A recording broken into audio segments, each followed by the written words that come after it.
键盘上弹出适合节奏，再透过合成器播放，接着重头戏还在后头。皮鞋和地板摩擦拍打产生声响，踢踏舞靠着身体重心和脚步技巧呈现完美律动感。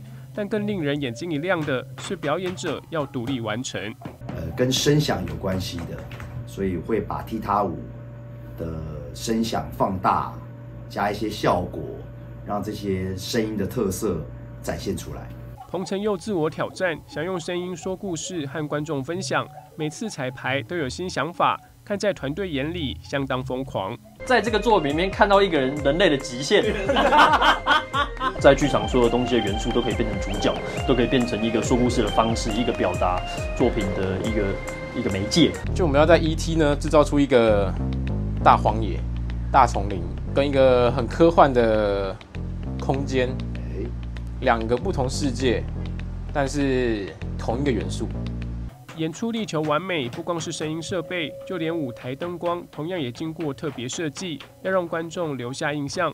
彭承佑过去学的是京剧，因为跳踢踏舞格外快乐。尽管学舞过程艰辛，依旧克服困难，等待有朝一日能站上舞台。在跳舞的过程中，我觉得很有一种抒发感，还有很快乐，还有很宣泄的一种感觉。声音创造想象空间，彭承佑希望把音效极大化，挑战人体极限，要找出与观众间最契合的频率。1月29、30号2天，要在国家两厅院实验剧场演出，邀请观众来到这里，感受声音的魅力。记者邱世明台北报道。